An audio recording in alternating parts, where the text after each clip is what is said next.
What's up guys, Frank Macaluso here from Garageaholic, giving you another episode of Best Tools, Good Tools. This is probably my favorite episode of Best Tools, Good Tools. Why?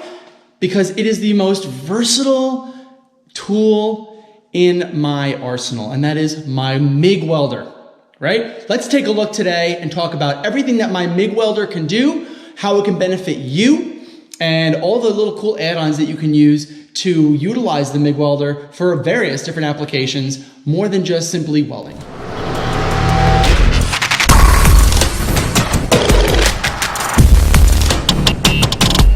That's right, this is the Eastwood Mig175. This is a pretty heavy duty MIG welder that's used for steel. You can use it for stainless steel. It's gas hookup ready. It accommodates a number of different sizes and types of wire. Here I got a 10 spool installed. You can also install the smaller 5 spool or 3 pound spools. You have settings here of heat, A through J, and wire speed, 1 through 10. And if you look on the inside cover, it tells you based on the material size, the thickness, what your setting should be, letter and number. It tells you the heat and the wire speed. So it's pretty neat how it tells you how to do that. If you want to go gasless without using the gas, you can do that too by changing the polarity on these two knobs there. But honestly, for a good weld, you really want to use gas no matter what. Gas is really important to get a really good quality weld. Your electric hookup for the welder is typically going to be 220 for this. Although if you really wanted to, you can get a 220 to 110 adapter, but you need to make sure that you're using a circuit that's fused correctly so that you don't blow your breaker on your house. Here, it uses a lot less amperage, but it uses more voltage, which means that the power output is going to be about the same. So if you use 110 volts as opposed to 220, your amperage is going to go up in order to make the same power, because power equals current times voltage. For welding regular carbon steels, you want to use a 75-25, which is a 75% argon and 25% CO2. It's a very common gas mixture used in the welding industry for any type of carbon steel. If you decide to go stainless steel, you need to use a slightly different mixture that involves helium as well. It allows you to get a really clean weld on stainless steel. You can get a separate canister for stainless steel if you'd like, but then you need to use a special stainless steel wire, which I also have here. So you need to change out the air as well as the wire if you were to ever weld on stainless steel. Now you can weld MIG regular carbon steel to stainless steel if you like. It's not a problem. It's just that your welds are going to be rusting and your stainless steel part is not going to rust. So it's going to look weird over time, and it's just kind of poor taste to do that. So if you're ever welding like exhaust systems that are stainless steel and you'll be welding for an extended amount of time, good idea to get the right kind of gas and the right kind of wire. But you can still use the same MIG welder just for that application. Now here's the metal that we're gonna weld today. We're gonna weld some various thicknesses and sizes. Here we got at least a 1/4 inch thick steel here, which is gonna be good. It kind of demonstrates the power that this MIG175 has. And it gets more powerful than this, obviously. Eastwood makes a whole slew of different types of welders, but the MIG175 for me was just enough to weld some serious bracketry that holds things like engines in place, transmissions and bracketry like that, but it also is fine-tuned enough to weld, sheet metal, which is something I also wanted to show you here, which is some thinner stock. The helmet that I really enjoy using is the Viking 3350. It's about $200 to $300 on Amazon, eBay, whatever. They have all different types of designs for the helmet. One thing I really like about this helmet is that it has a really wide viewing angle, which is probably one of the biggest in the industry. The reason that this is important is so that it prevents you from having to open and close your helmet every time you're looking at a part, because you can see it and you can see its peripherals as you're welding, which is really nice. It has a lot of different settings in here for delay times, your sensitivity, which is really cool because it has a grind mode. If you put this all the way to grind mode, it is the least sensitive, meaning that you can grind and use this as like glasses. So it doesn't auto dim on you if you're trying to grind something or cut something with an angle grinder. Really cool feature to have. You can also choose your shade, so when you're actually welding, your shade can be brighter or it can be dimmer based on your sensitivity and your preference as well. Another thing that I really like about this helmet is that all the pieces are interchangeable and replaceable. This outer cover here is actually replaceable. You can get that on eBay and Amazon as well. The inner shade is also replaceable as it gets dirty and you know, weld splatter kind of gets on it, and you know, your sweat or whatever kind of gets in there. But this is a really great helmet. It's got a lot of adjustability. It's really quality built, and it's really worth the money, and it's really the only helmet that I would ever recommend getting. The Viking 3350. So along with the welder, you have your wand, if you will, which is basically a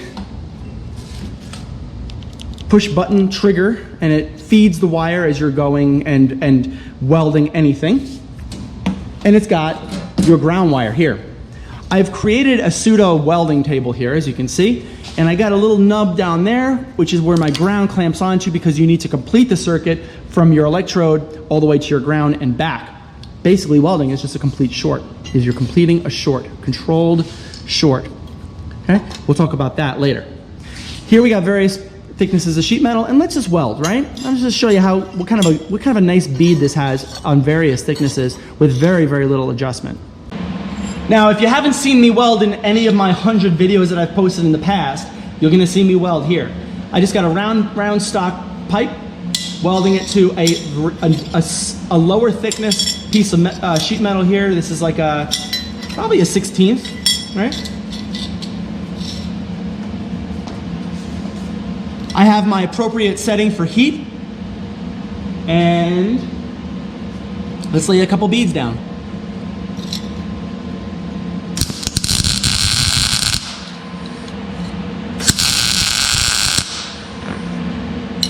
So you can see here that the weld is a little bit high. It's not high, but it's just, it looks like it's cold, right? It's not penetrating enough. So we need to penetrate a little bit more. So let's increase the heat just a tiny bit and lay another couple beads down.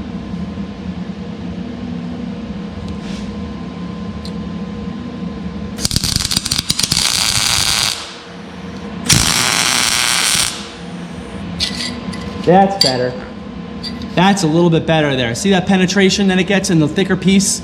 You want to start off with the thicker piece and work your way to the thinner piece.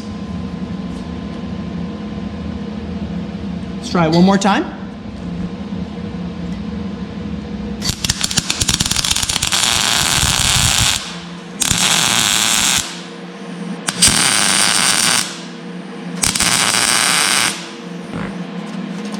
There we go. That is the perfect amount of heat and penetration that you want for a weld.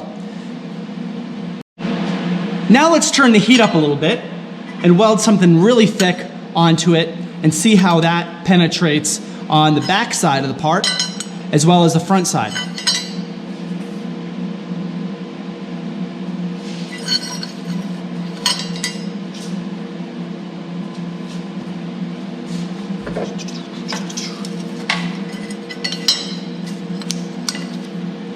Go.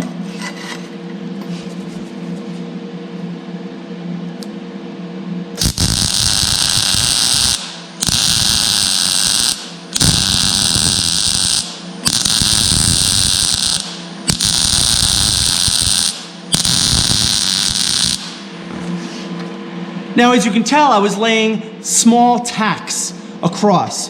The tacks are there to prevent too much heat from building up and also allow you to take a look at your piece in between your tacks to make sure that you're still on track and you're making a nice line.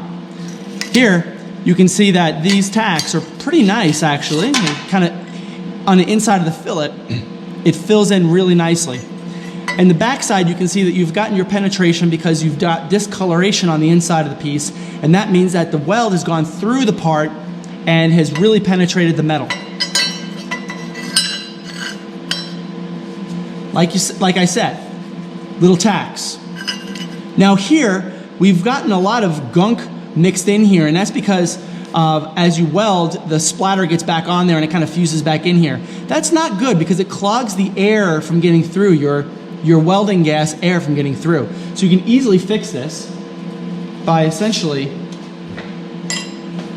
unscrewing, right? Taking a pair of pliers and just turning just like this. Right? Now it's nice and clean. Screw it back on. And you're back to welding. Let's take another look.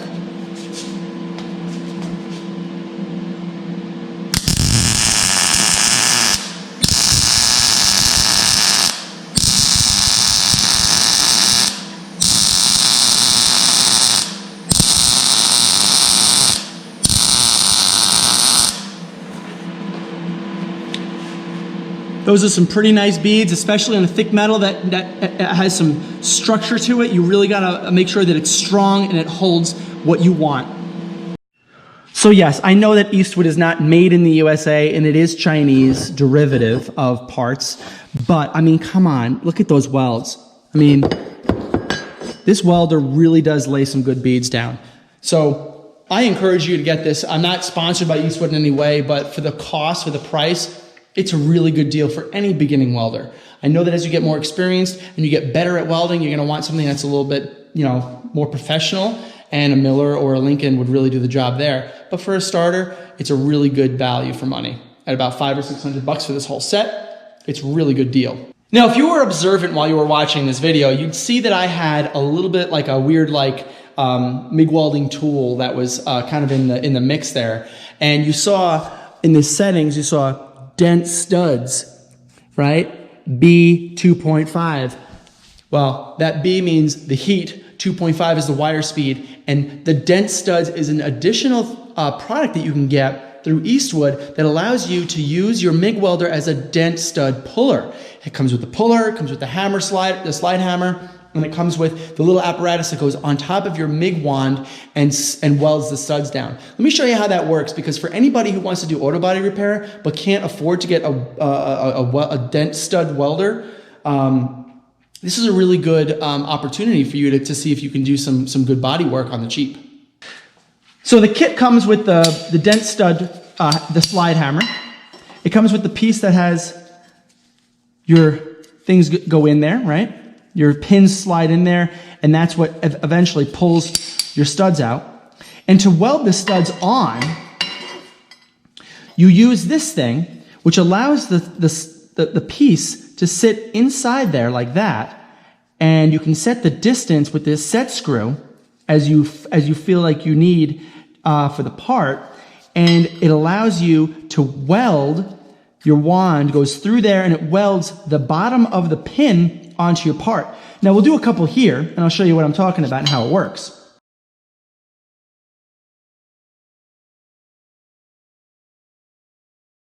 All right, let's turn our welder on. Let's set it to B 2.5. And you want to set it to B or a lower heat setting is because you don't want to warp the metal that you're trying to fix. So you want to just get just enough of a penetration on that weld, not to go through the sheet metal, but you also want to be able to pull it out without warping it. So B 2.5, through trial and error, I found to be the perfect heat setting. Now you put your pin in, just like that, slide it up, put your part down there and get ready to weld and lay a nice tack on that part.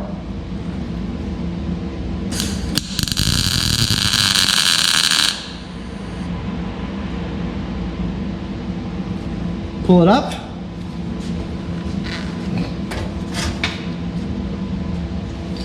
Your slide hammer has a cam gear here. The cam actually uses the force backward on the part in order to help it grip better as you pull up with the slide hammer. So what we want to do is we want to put the part on like that, hold the cam so that it's pulling, and then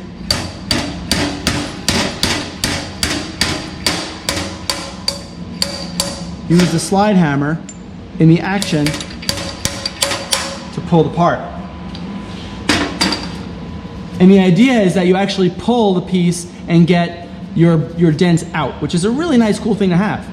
When you're done, all you do is break off the cam, the piece,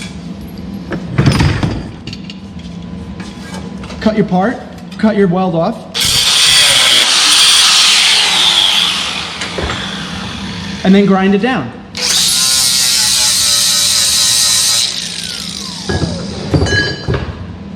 And with practice, you actually can get quite good at doing this. So it's a pretty neat tool. If you can get good at it and you learn how to control your heat, you can really do some good work with a relatively cheap tool that gets the job done. All right, guys, that's all I have today for the MIG welder, the MIG175 by Eastwood. On Best Tools, Good Tools, guys, my name is Frank Macaluso. If you want to see a specific tool, you want me to review a tool for you and apply it to what I would do in my shop normally on any of my engine swaps that I have going on right now, let me know. I'd love to hear about it. Maybe I can purchase it, get a sponsor to provide that tool, and I can review it and let you guys know how it is and how it works in the shop.